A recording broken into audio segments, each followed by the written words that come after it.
नमस्कार। City post के इस खास पेशकश में आपका स्वागत है। मैं हूं श्रीकांत प्रत्युष। चुनावी साल है और तरह तरह की राजनीतिक बातें सामने आ रही हैं। कभी खबर आ रही है कि महागठबंधन में रार है, तो कभी एनडीए में घमासान है। लेकिन आज हम चर्चा करेंगे महागठबंधन के बारे में।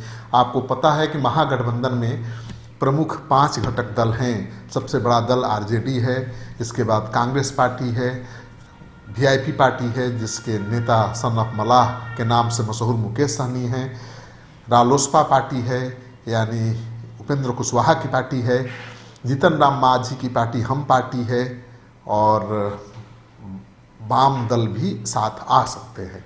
तो 5 प्रमुख घटक दल हैं महागठबंधन में। लेकिन आपको पता है कि लगातार जो घटक दल हैं ये कोशिश करते रहे हैं कि उनके कार्यक्रमों में या आरजेडी की तरफ से जो कार्यक्रम आयोजित किए जाए उसमें सभी घटक दलों के नेताओं को आमंत्रित किया जाए। कोई ऐसा कार्यक्रम चलाया जाए जिसमें सभी घटक दल के नेता सम्मिलित हों, यानी ये संदेश जाए कि महागठबंधन एकजुट है। महागठबंधन की एकजुटता दिखाने के लिए कई बार उपेंद्र कुशवाहा की तरफ से कोशिश की गई, मुकेश सहनी की तरफ से कोशिश की गई। उपेंद्र कुशवाहा ने महागठबंधन के तमाम घटक दलों के नेताओं की एक बैठक बुलाई, बापू सभागार में कार्यक्रम किया कर्पूरी जयंती के बहाने, और वहाँ पर तमाम घटक दल के बड़े नेता पहुँचे भी। लेकिन वहाँ से निकलने के साथ ही फिर एक दूसरे के खिलाफ चुनाव प्रचार शुरू कर दिया। दरअसल मामला था उप विधानसभा का चुनाव, और उस चुनाव के ठीक पहले ये गोलबंदी दिखाने की कोशिश की गई थी, लेकिन मंच से हटने के साथ ही वो गोलबंदी बिल्कुल धराशायी हो गई। उपेंद्र कुशवाहा ने केंद्र सरकार की नीतियों के खिलाफ भी महागठबंधन के आंदोलन का ऐलान किया। सभी घटक दल के नेता उसमें शामिल हुए, लेकिन आरजेडी ने किनारा कर लिया। उपेंद्र कुशवाहा ने शिक्षा को लेकर भी आंदोलन किया और आमरण अनशन पर भी बैठे रहे पटना के मिर्जा स्कूल में, लेकिन तेजस्वी यादव उनके मंच पर नहीं पहुंचे। बाकी तमाम घटक दलों के नेता उनके मंच पर पहुंचे, उनका हौसला अफजाई किया, लेकिन तेजस्वी यादव दूरी बनाए रखे। दरअसल माना जाता है कि तेजस्वी यादव लोकसभा चुनाव में जो नतीजा आया, लोकसभा चुनाव में जो घटक दलों का खराब प्रदर्शन रहा, उसकी वजह से घटक दलों को नज़रअंदाज कर रहे हैं, उनके दबाव में आना नहीं चाहते हैं, क्योंकि वो जानते हैं कि ज़्यादा अगर भाव देंगे तो उनकी मांगें ज़्यादा बढ़ जाएंगी। क्योंकि लोकसभा चुनाव में मुकेश सहनी, जिनकी नई नई पार्टी बनी थी, 3 सीटें लेने में कामयाब हो गए थे। उपेंद्र कुशवाहा को भी 5 सीटें मिल गई थी, और जीतन राम मांझी भी 3 सीट लेने में सफल हो गए थे। तो तेजस्वी यादव की योजना ये है कि इनको ज़्यादा भाव न दिया जाए और अपनी शर्तों पर इनको महागठबंधन में बनाए रखा जाए। लेकिन महागठबंधन के जो घटक दल के नेता हैं बड़े महत्वाकांक्षी हैं, उनके लिए यही सबसे बड़ा मौका है कि विधानसभा चुनाव में वो अपना दमखम दिखाएं, और इसके लिए आरजेडी को छोड़कर वो गोलबंद हो गए हैं। कांग्रेस के नेतृत्व में गोलबंदी की कोशिश हो रही है बाकी 3 दलों की, यानी जो वीआईपी पार्टी के नेता है सन ऑफ मलाह मुकेश सहनी, और रालोसपा के नेता है उपेंद्र कुशवाहा, फिर जीतन राम मांझी। इन तीनों नेताओं ने कांग्रेस के नेतृत्व में चलने की योजना बनाई है, या कांग्रेस के नेतृत्व में चलकर तेजस्वी यादव की घेराबंदी की योजना बनाई है। दरअसल रणनीति ये है कि कांग्रेस को साथ लेकर, भरोसे में लेकर तेजस्वी यादव पर दबाव बनाया जाए, क्योंकि जब कांग्रेस तेजस्वी यादव के साथ नहीं रहेगी तो बाकी घटक दल भी उनके साथ नहीं रहेंगे। ऐसे में तेजस्वी यादव की मुश्किल बढ़ जाएगी। अकेले चुनाव मैदान में उतर तो जाएंगे, लेकिन चुनाव जितना मुश्किल होगा, क्योंकि दूसरी तरफ चुनौती है, मुकाबला है एनडीए से, जो बिल्कुल एकजुट दिख रहा है। रामविलास पासवान की पार्टी है एनडीए में, बीजेपी सबसे बड़ा दल है, और एनडीए में ज़्यादा दल नहीं है, इसलिए घमासान भी ज़्यादा नहीं है। जेडीयू अब आ गया है, तो जेडीयू बीजेपी के साथ आ गया है, रामविलास पासवान भी बने हुए हैं बीजेपी के साथ। ऐसे में तेजस्वी यादव की चुनौती बढ़ी हुई है। अगर कांग्रेस पार्टी वाकई मुकेश सहनी, जीतन राम मांझी, उपेंद्र कुशवाहा को लेकर अलग मोर्चा बना लेती है तो मुश्किल तो बढ़ जाएगी तेजस्वी यादव की, और यही रणनीति है महागठबंधन के तमाम घटक दलों की।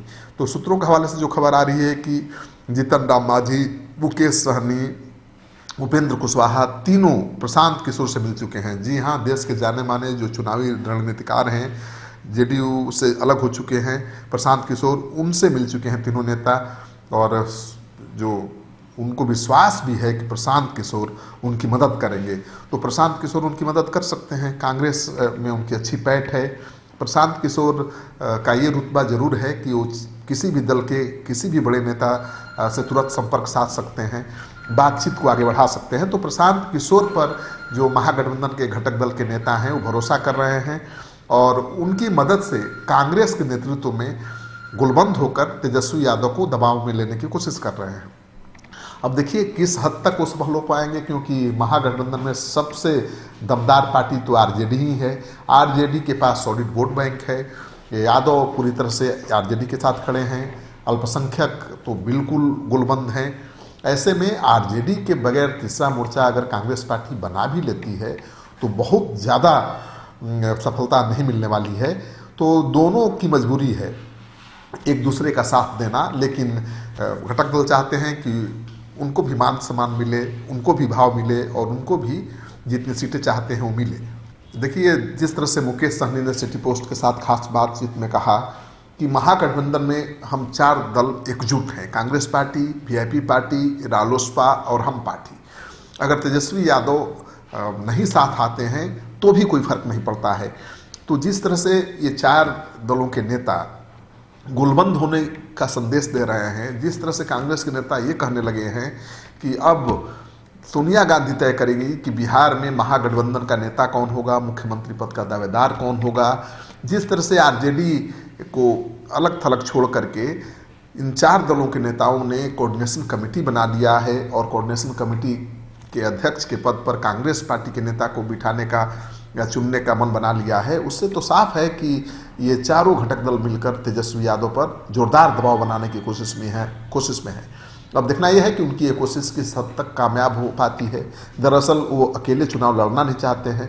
उनको भी पता है कि कांग्रेस के साथ चुनाव लड़कर बहुत ज़्यादा कुछ हासिल वो नहीं कर सकते, लेकिन उनको ये भी पता है कि तेजस्वी यादव भी अकेले कुछ खास नहीं कर सकते और इसी बात को लेकर वो गुलबंद हो रहे हैं, तेजस्वी यादव को दबाव में लेने की कोशिश कर रहे हैं। अब देखना यह है कि तेजस्वी यादव किस हद तक उनके दबाव में आते हैं, क्योंकि तेजस्वी यादव 150 से कम सीटों पर चुनाव लड़ने के मूड में नहीं है।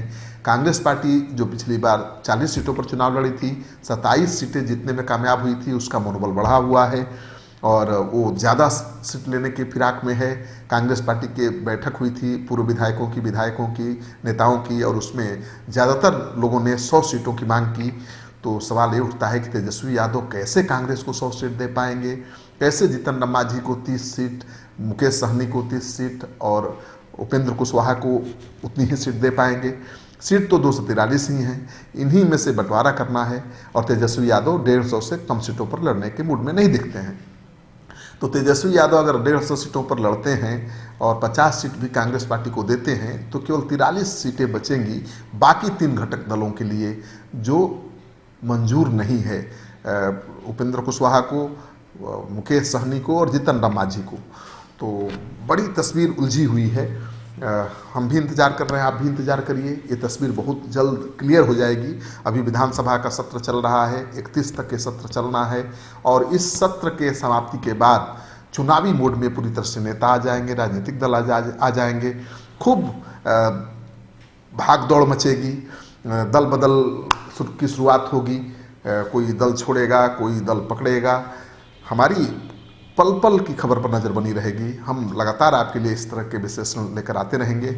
आपको ये विश्लेषण अच्छा लगे तो इस वीडियो को खूब शेयर करिए दोस्तों के साथ। अगर आपने अब तक हमारा चैनल सब्सक्राइब नहीं किया है तो कर लीजिए। आपका सहयोग समर्थन सिटी पोस्ट के लिए बहुत मायने रखता है।